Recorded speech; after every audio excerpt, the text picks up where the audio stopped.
When I was a child, a newly married couple moved into the house next door. My parents were warm and welcoming, and after our families became close, Jennifer Thompson, the gentle and kind lady next door, would often bring me little snacks. Her sweet nature immediately made me like her. As the years passed and I hit my teenage years, I began to grow curious about relationships. I spent a lot of time at their house and often saw Jennifer taking care of her baby. Her curvy figure naturally became the source of my daydreams, and she firmly planted herself in my mind. But one time, while I was watching Jennifer feed her child, lost in thought, her husband caught me staring. He whispered something to her, and I saw her blush immediately. After that, he made up an excuse to send me home. From that point on, I felt that Jennifer started to distance herself from me, and the closeness between our families slowly faded away. This growing distance didn't change how I felt. In fact, it only made me like her even more. When I was 19, during my first summer break from college, their marriage hit the rocks, and one day they had a huge fight. I saw Jennifer run out, crying, and head for the rooftop of the Westwood apartments. I was really worried she might do something drastic, so I followed her. When I got to the rooftop, I found Jennifer huddled in a corner, sobbing uncontrollably, her whole body shaking. Seeing her like that broke my heart. I hated her husband at that moment. How could he not appreciate such an amazing woman? I summoned all my courage and approached her. "Jennifer, don't cry. That man isn't worth your tears." She looked up, surprised to see me there. Seeing her face covered in tears, I couldn't bear it. I don't know what came over me, but I blurted out, "Jennifer, don't cry. He doesn't deserve you." "What?" Jennifer looked at me in shock. Gathering more courage, I dropped the formalities. "Jennifer, why don't you just divorce him? When I graduate, I'll marry you." She was stunned, looking at me in complete disbelief. "What are you talking about?" she finally asked. I like you," I said, my heart racing. I had no idea where this boldness came from,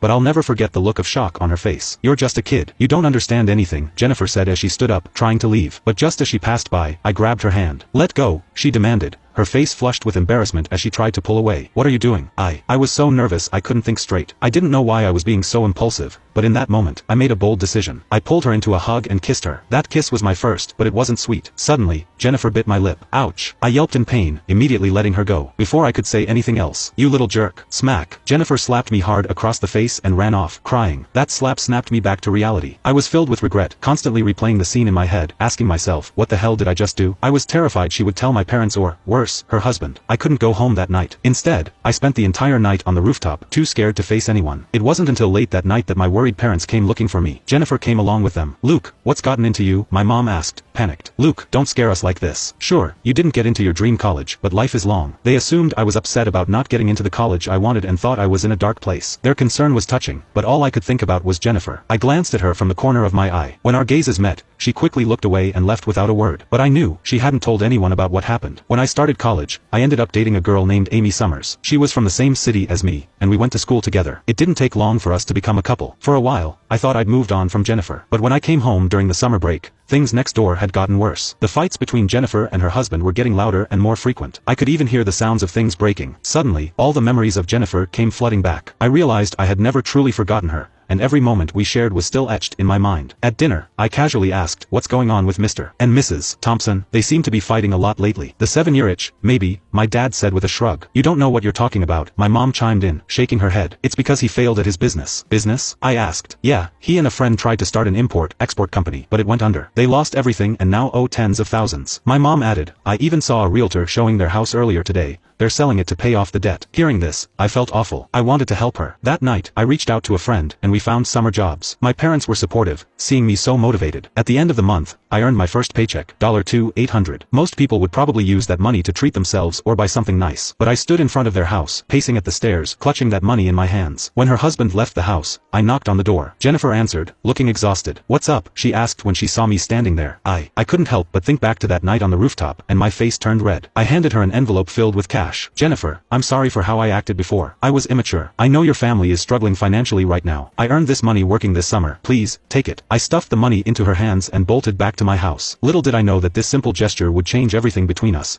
and turn me into a man. After giving Jennifer the money, I rushed home and tried to sleep early that night, but I couldn't. The next morning, when my parents had left for work, the doorbell rang. "Who is it?" I asked as I opened the door. Jennifer stood there, looking at me with a soft smile. "You silly boy," she said, handing me back the envelope of money. "I appreciate your kindness, but you need to keep this." I tried to refuse, but she wouldn't hear it. As we both tugged at the envelope, I accidentally brushed against her. My face flushed instantly. She, too, stood there awkwardly, unsure of what to say. "If you keep this up, I'll get mad," she finally said, trying to stay serious. "I just really want to help you get through this," I replied earnestly. "You're such a sweet boy. If only he were half as thoughtful as you." Her words trailed off, and I could see a deep sadness in her eyes. Seeing her like that tugged at my heart. For a moment, the air between us was still. Neither of us said anything. Finally, I stammered, why don't you come in and sit down for a while? I can't take the money, though, she insisted, handing the envelope back. I didn't push it. Instead, I invited her inside. She sat down on the couch, looking around. It's been a while since I've been in your house. Yeah, I agreed with a smile. Can I get you something to drink? Tea? Coffee? You have coffee? She asked, surprised. I do. I picked up some while working at the grocery store. Let me make you a cup. Thanks, she said with a nod. I went to the kitchen and brewed her some coffee. When I brought it back, she took the cup, but instead of drinking, she stared at it for a moment before placing it on the table. Time flies, doesn't it? I remember when we first moved here, you were just a little kid. And now, you're about to finish your second year of college, she said softly. Yeah, I'll be 20 soon, I replied. Your birthday's coming up, right? Yep. My parents are throwing a small party for me next Sunday. Jennifer looked at me with her usual warmth. Do you want anything special for your birthday? Maybe I can get you a gift. Hearing that, my heart skipped a beat. I'd just like you to come to the party. I don't really need a gift. Are you sure? Jennifer smiled gently. You don't want anything else? Well, I hesitated. Given her financial situation, I didn't want to burden her with getting me a present. But deep down, I still wanted something from her. It would mean more to me than any other gift. Before I could figure out what to say, she stood up and said, I've never seen your room before. Mind showing me around? Sure, I replied without thinking, leading her to my room. Sorry for the mess, I said awkwardly, glancing around. When I turned back to look at her, I was shocked. Jennifer was leaning against the door, and she had locked it behind her.